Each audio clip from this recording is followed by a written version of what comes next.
Halo semuanya, gimana kabarnya? Semoga dalam keadaan sehat. Kali ini kita akan membahas alur cerita film yang diangkat dari kisah nyata. Film ini menceritakan peristiwa paling bersejarah di dunia. Seorang penjelajah Eropa yang melakukan pelayaran melintasi Samudra Atlantik. Dia hendak membuka rute baru menuju benua Asia. Tapi tanpa disadari kapal ekspedisinya malah mendarat di benua Amerika.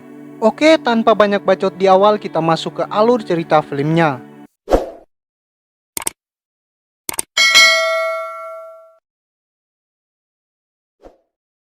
Scene diawali di sebuah pantai batu karang. Terlihat seorang ayah sedang memberikan pemahaman kepada putranya tentang teori dunia itu adalah bulat. Si ayah itu adalah Christopher Columbus dan putra bungsunya Fernando. Film ini berdasar kisah yang dicatat oleh putra bungsunya tersebut. Columbus memiliki obsesi untuk membuat perjalanan ke arah barat Asia menemukan benua baru. Tapi ia tidak memiliki awak dan kapal, serta biaya untuk melakukan ekspedisi tersebut. Suatu ketika Columbus mendapat kesempatan untuk menjadi pembicara di Universitas Salamanca, tempat anaknya belajar untuk menyampaikan proposal, ide untuk melakukan pelayaran membuka rute baru menuju Asia Barat. Rektor menanyakan kepada Columbus alasannya untuk melakukan pelayaran ke barat. Columbus menegaskan ia ingin membuka rute baru karena Asia adalah kerajaan kaya dengan rempah dan emas, di mana selama ini untuk menuju Asia hanya ada dua jalan yang bisa dilalui, yaitu melalui lautan mengelilingi benua Afrika yang memakan waktu 1 tahun. Kedua, melalui jalur darat, namun jalur darat itu telah dikuasai oleh Kesultanan Turki yang telah menutup rute untuk orang Kristen.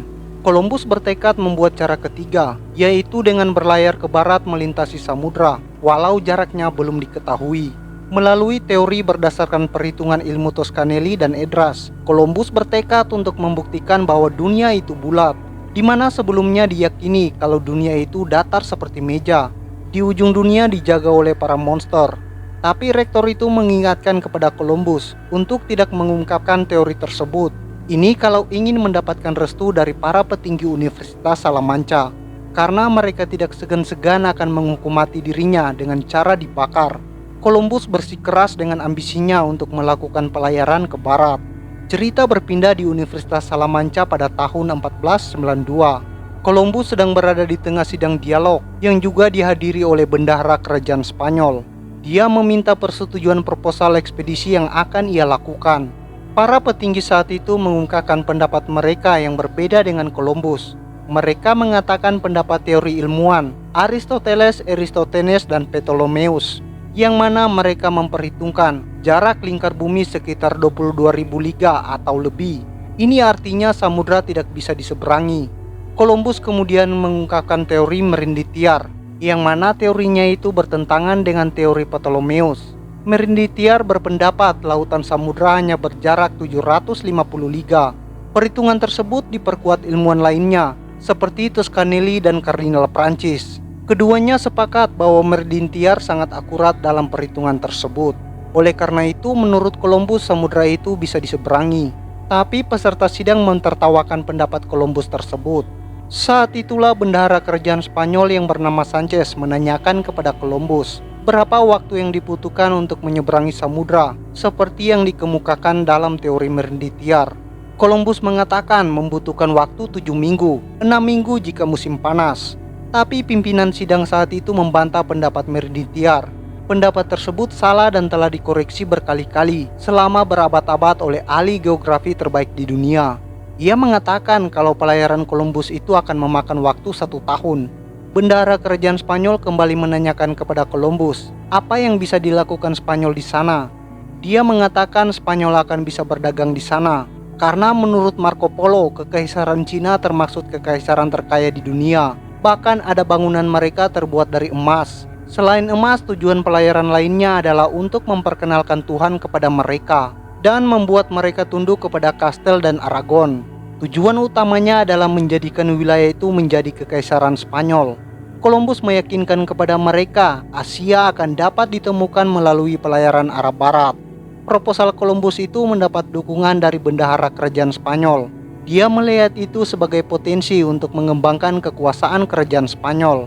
Tapi sidang tetap memutuskan menolak proposal yang diajukan oleh Columbus.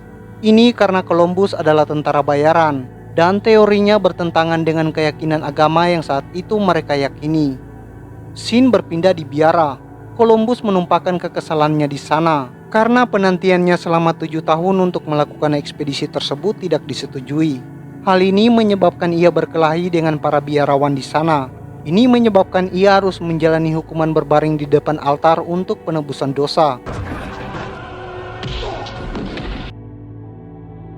Columbus pun menjalani sumpah diam berbicara sebagai pertobatan. Di situ ia didatangi oleh Martin Alonso Pinzon, seorang pemilik kapal Palos. Alonso tertarik dengan teori yang diungkapkan oleh Columbus. Pinzon mengatakan keinginannya untuk membantu Columbus melakukan ekspedisi melalui seorang bankir yang selama ini membiayainya yang bernama Don Los Santanil. Bankir ini akan membantu Columbus menemui Ratu Spanyol untuk mendapatkan persetujuan. Karena Ratu Spanyol berhutang kepada bankir tersebut. Columbus kemudian menemui bankir Santanil dan menanyakan mengapa ia mau membantu pelayarannya. Santana kemudian mengatakan alasannya karena ia mau membantunya, yaitu iman, harapan, amal, kebajikan. Tapi yang terpenting tujuan utamanya adalah perbankan. Melalui perantara Santanil dan Pinzon, Columbus dapat bertemu dengan Ratu Spanyol yang bernama Isabel di Granada pada tanggal 2 Januari 1492. Dalam pertemuan itu, Columbus mengungkapkan keyakinannya dalam ekspedisi tersebut. Ratu Isabel berjanji akan mengabarinya tentang hasil keputusannya nanti. Sanchez berbicara meyakinkan kepada Ratu untuk mendukung Columbus. Karena jika benar apa yang diutarakan oleh Columbus, kerajaan Spanyol akan mendapat banyak keuntungan, yaitu mendapat lahan baru, rempah-rempah, dan emas. Sedangkan jika ekspedisi itu salah, mereka hanya akan kehilangan sedikit biaya yang mereka keluarkan. Itu senilai dengan biaya menjamu 2 tamu kenegaraan. Pada akhirnya Ratu Isabel menyetujui proposal perjalanan yang akan dilakukan oleh Columbus. Columbus mengajukan beberapa tuntutan persyaratan dalam kontrak ekspedisi tersebut.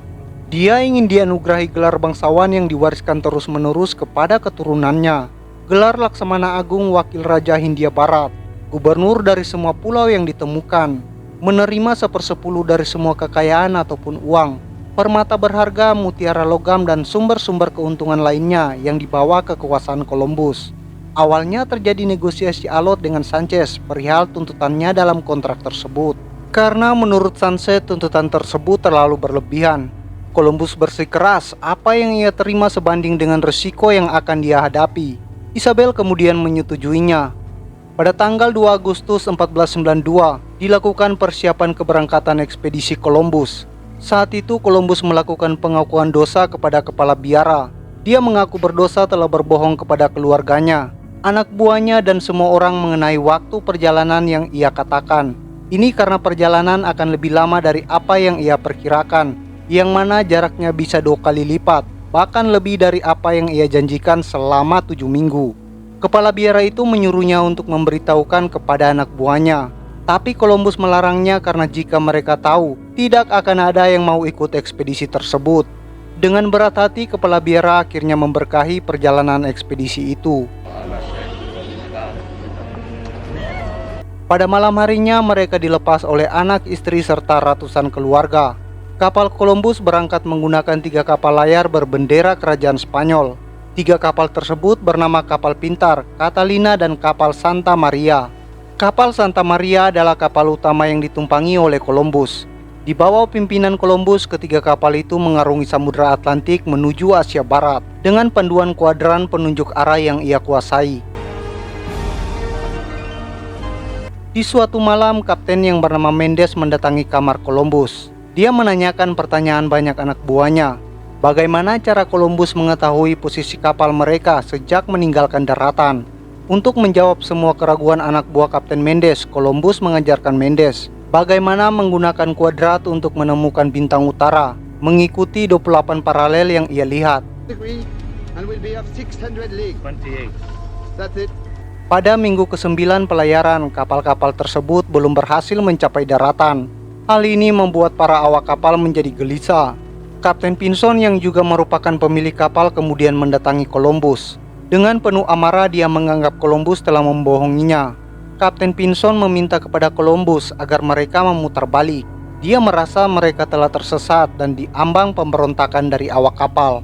Columbus berusaha meyakinkan Kapten Pinson dengan ekspedisi itu yang sudah menghabiskan separuh perbekalan. Dia akan menemukan daratan yang mereka tuju. Pinson menyuruh Columbus untuk berbicara langsung kepada anak buah kapal yang mulai marah. Columbus menemui para kapten dan para anak buah kapal yang mulai ragu tersebut.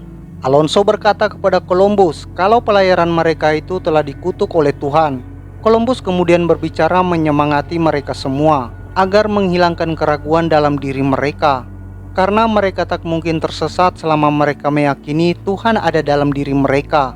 Pada saatnya nanti sejarah akan mencatat keberadaan mereka sebagai orang pertama yang menyeberangi samudra. Mereka akan memakai jaket bangsawan dengan penghasilan 10.000 mara padi seumur hidup. Dengan berteriak penuh semangat, Columbus kemudian mengatakan ia ingin ada orang yang berada di atas kapal bertugas siang malam untuk melihat daratan. Tiba-tiba angin datang berhembus mengangkat layar mereka. Mereka menganggap itu sebagai tanda kerelaan Tuhan dalam pelayaran. Para awak kapal pun bersemangat kembali ke posisi mereka masing-masing untuk melanjutkan pelayaran. Sebenarnya Columbus sendiri tidak tahu arah tujuan mereka. Pada suatu malam Columbus terbangun dari tidurnya karena digigit oleh seekor nyamuk. Ia melihat ke arah lampu kapal yang juga ternyata banyak dikerumuni oleh nyamuk. Columbus segera membangunkan Kapten Mendes. Dia mengatakan kalau mereka sudah mendekati tanda-tanda daratan. Pada keesokan paginya di tengah kabut yang menyelimuti kapal, mereka semua akhirnya berhasil melihat daratan yang ditumbuhi oleh pepohonan. Setelah mengarungi samudra yang luas selama 9 minggu, akhirnya Christopher Columbus berhasil menginjakan kaki pertama kalinya di tanah benua Amerika. Tepatnya pada tanggal 12 Oktober 1492, ia mendarat di Pulau Watling, Bahama. Atas prestasi pencapaian yang dilakukan oleh Columbus, ia langsung dianugerahi oleh protokol kerajaan Spanyol yang ikut serta untuk menandatangani gelar kebangsawanannya. Christopher Columbus kemudian mengklaim pulau itu atas nama kerajaan Spanyol. Dia menamakan pulau itu dengan nama San Salvador. Columbus kemudian memimpin anak buahnya untuk memasuki hutan di pulau itu. Ketika berada di sungai kecil, pasukan Columbus bertemu dengan suku asli di sana, bersenjatakan panah tradisional dengan pakaian yang masih primitif. Anak buah Kelombeng bersiap ingin menembak mereka dengan senapan. Columbus melarang anak buahnya menggunakan kekerasan. Ia kemudian berjalan mendekati kelompok suku asli di sana. Semua kepala mereka digundul sebagian. Dia menunjukkan persahabatan atas kedatangan pasukannya. Trik Columbus ternyata berhasil. Mereka kemudian diajak ke kampung kediaman suku asli itu. Suku itu kemudian diberi nama Columbus sebagai suku Indian, karena ia mengira sedang berada di tanah India. Sambutan yang hangat dari penduduk membuat kelompok Columbus mudah berbaur dengan mereka. Columbus memilih cara persuasif untuk mengenalkan cara hidup yang lebih modern kepada suku primitif itu. Dia menghormati kearifan hukum adat mereka. Dia melarang keras anak buahnya untuk melakukan kekerasan dan lebih mengutamakan perdamaian. Suku Indian itu pun dengan mudah menerima kehadiran orang-orang Columbus. Suatu malam, Columbus yang sedang menulis keberadaan suku yang ia temukan itu didatangi oleh penduduk Indian yang bernama Utupan. Ia nampak senang saat diberikan potongan lukisan oleh Columbus. Di situ Columbus melihat kalung emas yang dikenakan oleh Utupan. Ia kemudian menanyakan kepadanya di manakah ia menemukan emas itu. Keesokan harinya, suku Indian mengantarkan kelompok Columbus menuju Pulau Kuba, tempat mereka mengambil emas. Mereka sampai di sebuah sungai kecil. Anak buah Columbus mencoba mencari emas, tapi emas yang mereka temukan kualitasnya kurang baik. Mereka melanjutkan perjalanan untuk melakukan pencarian. Tiba-tiba Alonso dipatuk oleh seekor ular berbisa. Ini membuatnya langsung tewas di tempat. Kematian Alonso membuat Columbus menyadari betapa rentannya mereka di pulau itu. Ia memutuskan mereka harus banyak belajar di setiap pulau yang mereka kunjungi. Kehadiran mereka di pulau-pulau yang mereka kunjungi selalu disambut dengan kemurahan hati. Mereka dianggap dewa oleh suku-suku Indian yang sudah mulai patuh. Tapi Columbus belum menemukan emas dalam jumlah banyak. Mereka hanya menemukan beberapa artefak yang diberikan oleh suku Indian sebagai tanda persahabatan. Pada tanggal 5 Desember 1492, Columbus mendatangi Pulau Haiti. Pinson jatuh sakit terserang demam yang sulit disembuhkan. Ia berusaha diobati oleh kepala suku Indian di sana. Columbus dengan dibantu utupan menjadi penerjemah berbicara dengan kepala suku Indian di sana. Dia meminta izin kalau beberapa orangnya akan tinggal di sana membangun benteng. Ia meminta agar anak buahnya diperlakukan dengan baik. Columbus mengatakan kalau ia akan pulang dan kembali membawa orang-orang dengan jumlah yang lebih banyak. Ini untuk membawa firman Tuhan dan obat-obatan. Tapi ditolak oleh kepala suku Indian itu karena mereka sudah memiliki dewa serta obat-obatan di tanah mereka. Ketua suku Indian itu juga mengatakan kalau mereka hanya datang karena menyukai emas dan para wanita suku Indian di sana. Dikarenakan kondisi Pinzon yang mengkhawatirkan, Columbus memutuskan untuk pulang ke Spanyol. Dia meninggalkan 39 anak buahnya yang dengan sukarela tinggal di sana untuk membangun benteng. Setelah 7 bulan berada di sana, Columbus belum menemukan tanda-tanda seperti yang diceritakan oleh Marco Polo. Ia tidak menemukan kota, jembatan, apalagi kuil yang beratapkan emas. Ia merasa belum menemukan daratan utama. Kapalnya harus pulang dengan muatan kosong tanpa memuat rempah dan emas. Tapi tanah Indian telah merasuki perasaan dan jiwanya untuk kembali ke sana. Saat tiba di Spanyol, Columbus disambut dengan hangat oleh kerajaan. Di tempat lain, Pinzon meninggal oleh penyakit demam yang tidak bisa disembuhkan. Pada malam harinya, ia mendapat jamuan makan yang istimewa dari kerajaan. Columbus menceritakan tentang penduduk asli pulau yang ia temukan. Sanchez kemudian menanyakan tentang emas yang ia janjikan. Columbus kemudian memanggil beberapa suku Indian yang ia bawa bersamanya. Mereka membawa beberapa satwa burung langka dan barang artefak serta emas yang diberikan oleh kepala suku Indian. Utupan mengantarkan nampan yang berisi topeng emas dan diserahkan kepada Ratu Isabel. Tapi Isabel dan para dewan tidak puas dengan hasil yang sedikit yang diserahkan oleh Columbus. Pada ekspedisi yang kedua, ia diberitahukan oleh Sanchez akan berangkat dengan 17 kapal yang membawa 1.500 anak buah. Sanchez saat itu memanggil hakim yang bernama Don Francisco di Babidilo yang mengerti hukum dan administrasi. Dia ditawarkan kepada Columbus agar menjadi seorang gubernur, tapi ditolak oleh Columbus karena ia sudah memiliki kandidat sendiri. Hal ini membuat Columbus dimusuhi oleh hakim tersebut. Karena itulah dia meminta izin kepada Beatrix istrinya agar mengatur kedua anaknya Fernando dan Diego untuk bekerja melayani ratu, karena ia akan pergi selama bertahun-tahun.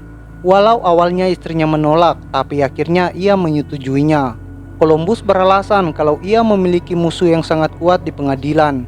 Kalau kedua anak buahnya melayani ratu, mereka tidak akan tersentuh oleh musuh-musuhnya. Columbus menunjuk kedua saudaranya untuk menjadi gubernur Hindia, tapi kedua saudaranya menolak. Columbus pun menunjukkan betapa banyak orang-orang yang menginginkan jabatan itu. Kedua saudaranya akhirnya menyetujuinya. Pada ekspedisi kedua ini, Columbus membawa 30 pandai besi, 28 pasukan tembak, 20 tukang kayu, 100 petani dan 20 penambang, serta seorang dokter ahli bedah kerajaan. Pada tanggal 24 November 1963, Columbus berhasil tiba di tanah India.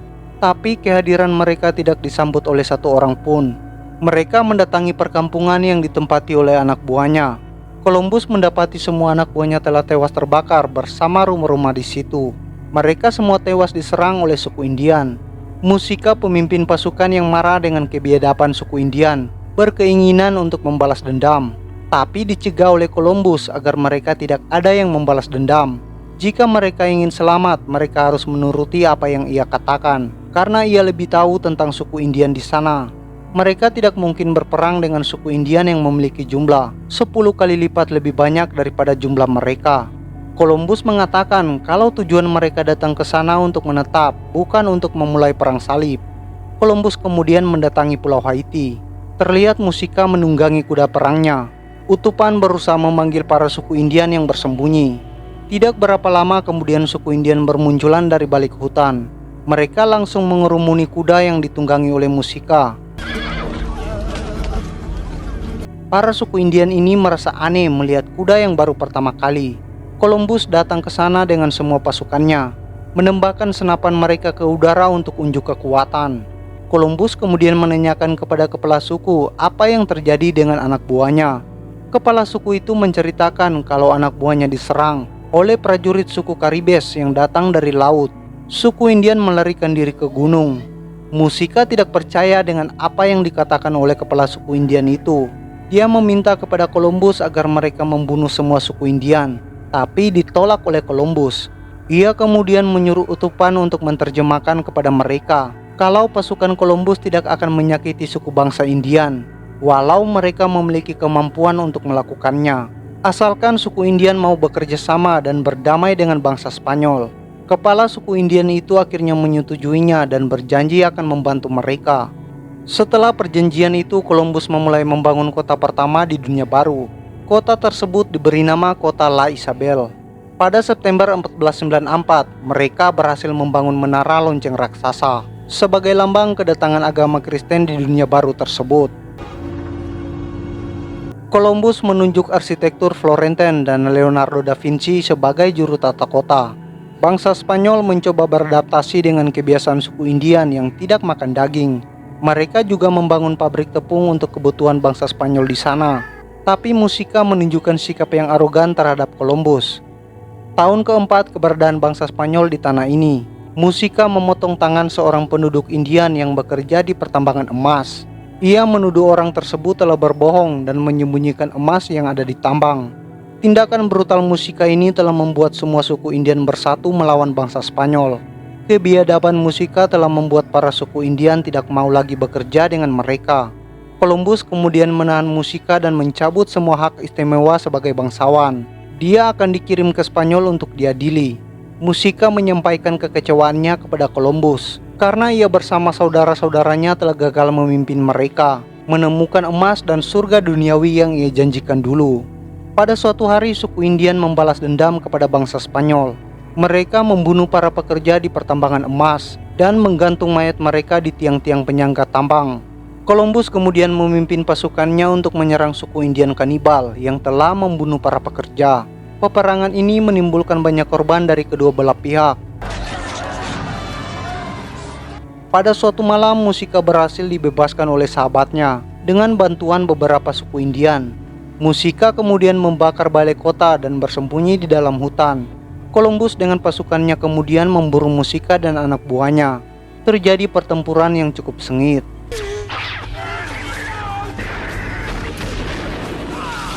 Hingga Musikha berhasil dikepung oleh Columbus. Dalam kondisi terdesak, Musikha melompat bunuh diri ke jurang tambang yang membuatnya langsung tewas. Dua orang sahabat Musikha yang membebaskannya dihukum mati oleh Columbus. Para suku Indian yang membantu Musikha dikirim ke Spanyol untuk diadili. Akibat banyaknya kekacauan di tanah Indian itu, Pendeta Buye meminta pulang ke Spanyol. Ia menganggap tanah Indian itu sudah tidak bertuhan lagi. Ia mempertanyakan kepada Columbus kenapa memperlakukan Musikha dan anak buahnya sebagai orang kafir, sedangkan orang Indian dikirim ke Spanyol untuk diadili. Columbus beralasan mereka adalah kriminal. Semua yang ia lakukan demi Dunia Baru. Tapi pendeta itu tetap bersikeras akan pulang ke Spanyol pada pelayaran berikutnya. Columbus mempersilakannya untuk pulang. Dia mengatakan kepergiannya tidak akan membantu tempat itu diberkahi. Pada suatu hari, utupan bersiap pergi meninggalkan kota yang dibangun oleh Columbus. Ia kecewa dengan perlakuan bangsa Spanyol kepada bangsa sukunya. Bersamaan dengan itu, badai datang menerjang kota tersebut. Hal ini membuat penduduk kota menjadi panik. Columbus diberitahukan tentang utupan yang akan pergi meninggalkannya.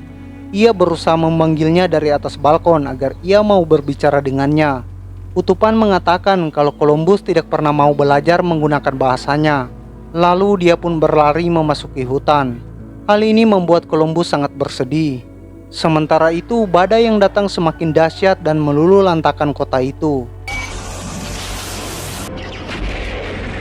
Keesokan paginya ketika Columbus terbangun, ia melihat kota yang telah hancur.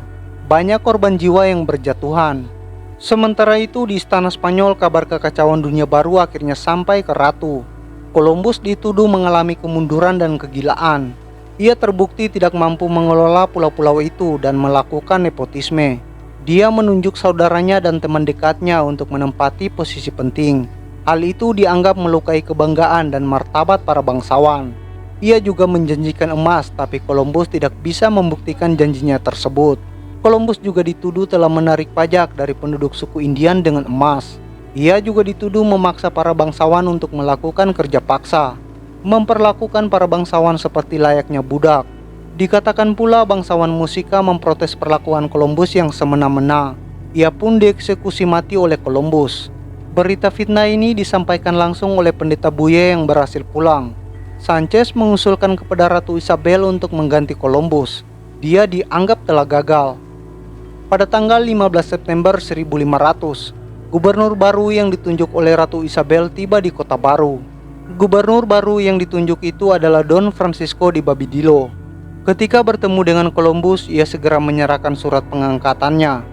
Columbus menerima keputusan itu dengan tenang, karena ia akan menjadi orang bebas untuk mencari daratan utama. Tapi Gubernur Babo mengatakan daratan utama telah ditemukan oleh pelaut dari Italia yang bernama Amerigo Vespucci.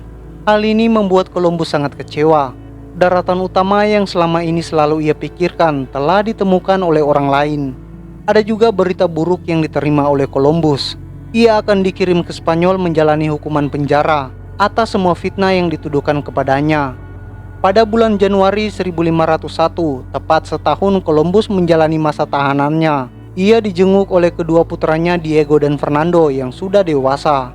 Diego kemudian menyampaikan kepada Columbus kalau mereka akan secepatnya mengeluarkannya dari tahanan dengan bantuan Bankir Santana. Kabar ini membuat Columbus bersemangat untuk kembali ke dunia baru. Hal ini membuat anaknya Diego sedikit kecewa dengan keinginan ayahnya. Tidak lama berselang, di tengah cuaca musim dingin, Columbus dibebaskan dari penjara. Dia dibawa menghadap Ratu Isabella. Columbus mengungkapkan keinginannya untuk menjelajahi pulau dunia baru yang ia temukan. Tapi Isabel tidak menyetujuinya, karena ia menganggap dunia baru sekarang telah menjadi bencana. Ia memberikan ekspedisi lainnya dan melarangnya untuk kembali ke Santo Domingo. Setelah meninggalkan Ratu Isabel, Columbus mencegat Sanchez di lorong. Sanchez mengatakan Columbus adalah seorang pemimpi. Columbus kemudian mengungkapkan kekecewaannya kepada Sanchez yang telah berkonspirasi menjatuhkannya. Dia melihat keluar memandangi kota Santo Domingo yang megah. Columbus mengatakan lagi, kota tersebut dibangun oleh orang-orang seperti dirinya yang memiliki mimpi, bukan orang-orang seperti Sanchez. Setelah itu ia pulang menuju rumahnya menemui istrinya. Columbus mendapati rumahnya yang megah kini sudah tidak memiliki perabotan. Semua telah disita. Ia melihat istrinya yang masih setia menunggunya. Columbus dan istrinya melepaskan kerinduan yang selama ini mereka pendam. Pada suatu hari, Columbus menghadiri acara Universitas Salamanca. Di situ diadakan sebuah sidang penghargaan terhadap pelaut yang telah berhasil menemukan benua baru di tanah Amerika, yang telah berhasil mematahkan semua pendapat akademisi Universitas Salamanca. Penghargaan itu diberikan kepada pelaut Amerigo Vespucci. Hal ini membuat Columbus terlihat sangat kecewa dengan semua konspirasi yang telah mengkhianati semua perjuangan dan pengorbanannya. Columbus berbincang dengan putranya Fernando. Fernando menyampaikan kabar putra sulungnya Diego.